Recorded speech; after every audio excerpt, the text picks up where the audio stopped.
We used your mother-in-law's savings to fund this trip. It's all going to be Tyler's inheritance eventually, so it's fine, right? My brother and his wife wasted no time after my mother's passing, not to offer condolences, but to seize her bank book and withdraw her savings before I could even register her death. You dipped into mom's money, huh? I managed to ask Carol, trying to keep my frustration in check. Yeah, we splurged about 10 grand on the trip. Whoa, Carol replied nonchalantly. The audacity of my brother and his wife brazenly spending my mother's money without consent initially ignited my anger. But then a realization hit me. They were clueless. I couldn't help but chuckle. Condolences, Carol said, perplexed by my sudden laughter. What's wrong with you? Did our use of the money drive you mad? I wasn't losing my mind. I simply found amusement in picturing their shock when they learned the truth and faced the consequences. Their carefree days were surely numbered. I'm Samantha, an ordinary office worker raised by incredibly kind parents. They were always selfless, often putting others before themselves, even if it meant being taken advantage of. Despite the hardships they faced from their generosity, I deeply admired their unwavering kindness.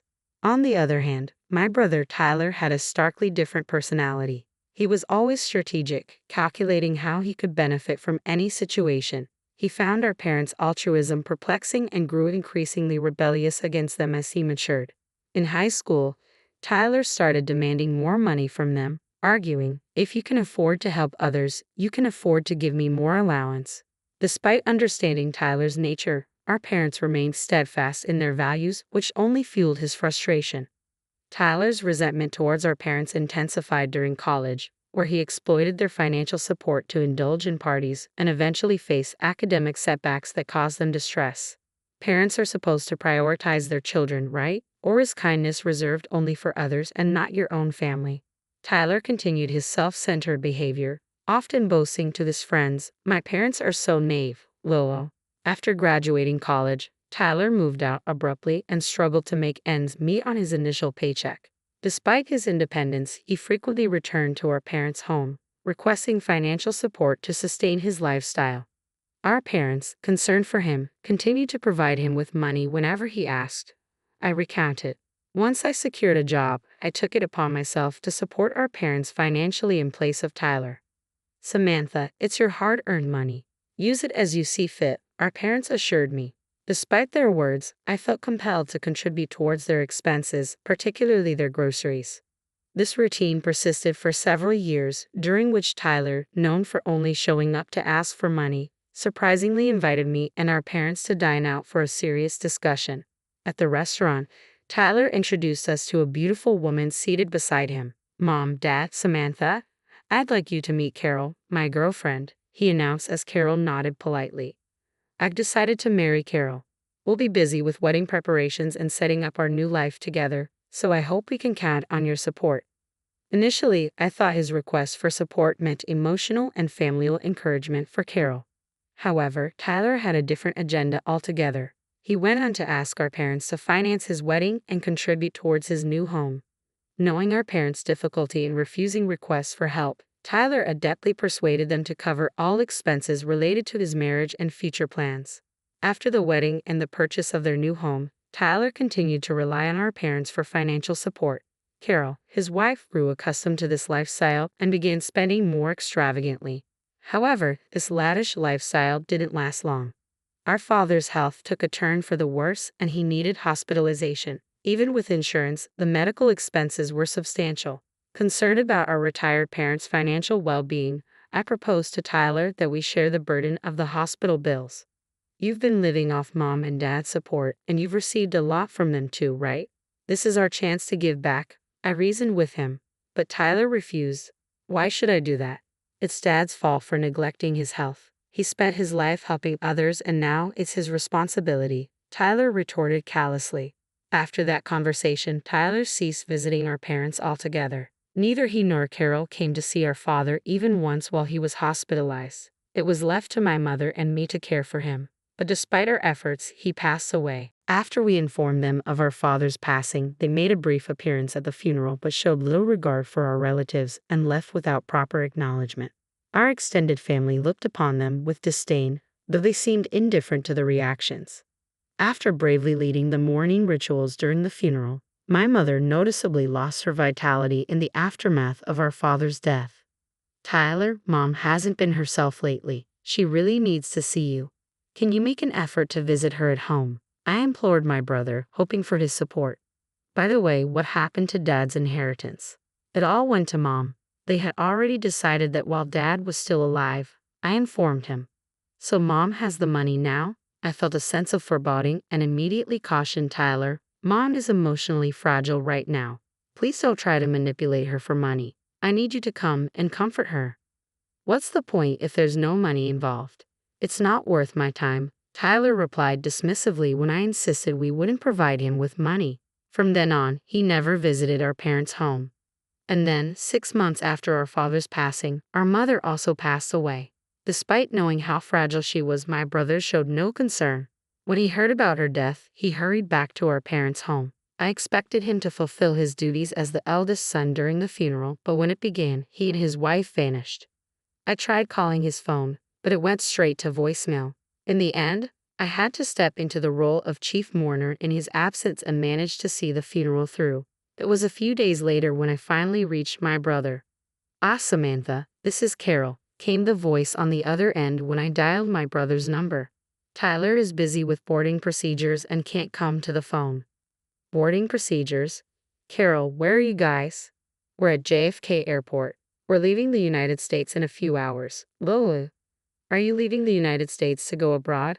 I asked, surprised by my brother and his wife's sudden travel plans right after our mother's passing. "Yes, we're going on an international trip," Carol confirmed cheerfully. I was taken aback by their decision, but even more so by what Carol revealed next. "We're really grateful to your mother, you know. Thanks to her, we can enjoy this luxurious trip abroad," Carol said with a hint of amusement. "We used your mother's savings for this trip. It was going to be Tyler's inheritance anyway, so we figured, why not use Mom's savings?" "How did you manage to get that money?" I asked, trying to comprehend their audacity. "We borrowed her bank book and seal when we visited her house. We knew we wouldn't be able to withdraw money once the death certificate was submitted, so we acted quickly," Carol explained casually. "So, you used Mom's money?" I asked, struggling to suppress my anger. "Yeah, we've already spent about $10,000 on trip expenses," Carol replied nonchalantly. I felt a surge of anger towards my brother and his wife for their blatant disregard of our mother's belongings. But then a realization hit me. They have no idea, I thought to myself, stifling a laugh. "Well, they'll find out soon enough." Confused by my sudden laughter, Carol asked, "What's going on? Did the shock of us using the money drive you mad?" "Tyler is the eldest son, so it's natural for him to inherit more, right?" I chuckled, playing along. "Sure, I'll give up my inheritance so Tyler can have everything. That was your plan all along, wasn't it?" Upon hearing this, Carol replied happily, "Oh, you're so understanding. By the way, please arrange for all of Mom's mail to be forwarded to your address from now on. It's a simple task. I'll let Tyler know." With that, Carol cheerfully ended the call. I didn't hear from my brother again until they returned from their trip. "Samantha, Carol told me you're giving up your inheritance." "Yes, but did you take care of the mail forwarding for Mom's mail?" "Yeah, I handled it as soon as we got back." "Good to hear. You won't change your mind later, will you? You won't decide you should have inherited after all?" "Of course not. I stand by my decision." "Well, it's only fair that I, as the eldest son, inherit everything," my brother said, ending the call on a jovial note. But a few weeks later, he called again, sounding panicked. "There's a collection notice addressed to Mom in her mail." "What's this about?" I asked, puzzled by the unexpected mail. "Oh, is it from the bank? Our parents were always generous, willing to assist anyone in need. This often extended to financial matters, where they would borrow money to help others or act as guarantors. Over time, their debts accumulated," my brother explained. "The debts far outweighed their savings, so inheriting would only put us in deeper financial trouble." "Did you know about this?" My brother's tone grew accusatory. "You were aware of Mom's debt, weren't you? Why didn't you say anything?" he demanded. "It wouldn't have made a difference," I replied calmly. "What do you mean, it wouldn't have made a difference?" "You knew about the debt when you chose to relinquish your inheritance, right?" I countered. "If I had known, I would have done the same," my brother retorted. "That's not possible." "Why not, Tyler?" You withdrew money from mom's account for your vacation, didn't you? I pressed. So what? How does that relate to giving up the inheritance? Tyler questioned, growing defensive. It's significant. What you did is legally seen as accepting the inheritance, I clarified. What does that mean? Explain it so I understand, Tyler demanded. I explained to my brother that withdrawing money from our deceased relative's account before the inheritance process could be interpreted as legally accepting the inheritance by default. I've never heard of such a thing, my brother insisted. Of course not. Not many people would even consider using a deceased family member's savings for their own needs, so it's not a common topic of discussion, I replied evenly. You're making this up because you want the inheritance for yourself. I have a lawyer friend who will get to the bottom of this, my brother threatened before abruptly hanging up. Later, he called back, his tone subdued. Samantha, you were right. I can't renounce the inheritance now, he admitted, having received the same response from his lawyer. Finally grasping the reality of inheriting our parents' debt, my brother faced the consequences of his actions. He had frequently asked our parents for money without realizing they were accruing debts behind the scenes. It was partly his own fault for contributing to the financial strain. Desperate to evade responsibility, he attempted to persuade me. Hey, Samantha, now that our parents are gone, it's just us siblings. Shouldn't we unite forces? He proposed. Unite forces?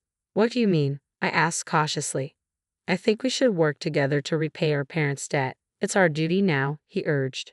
Forget about the inheritance and help me pay back half of what's owed. I sighed heavily at his belated and self-serving proposal, knowing it was too little, too late.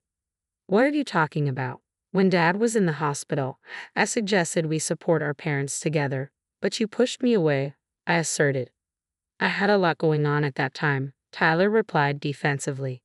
No matter how busy you were, you didn't visit Dad in the hospital once and you didn't support Mom after Dad passed. I didn't want to hear about filial piety from someone like you ever again, I retorted, feeling the weight of my words.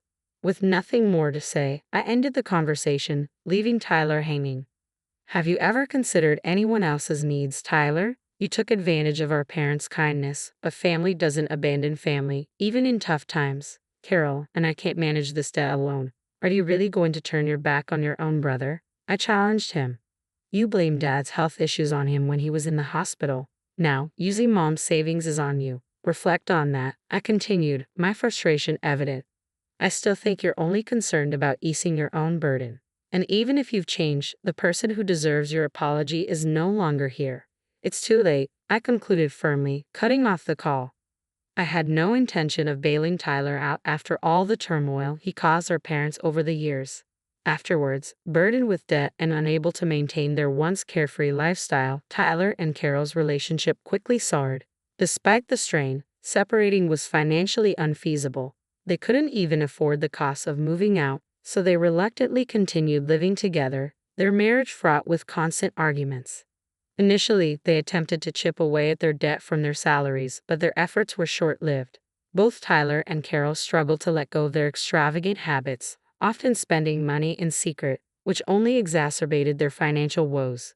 They blamed each other for their inability to make progress, further straining their relationship.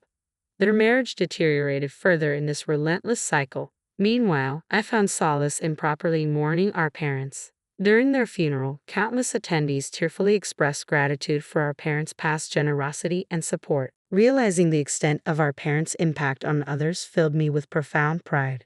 It struck me as ironic that my brother, who had rarely shown appreciation and often caused problems for our parents, now bore the weight of the debt resulting from their compassionate deeds. Despite their financial troubles, I continued to admire our parents' unwavering dedication to helping others.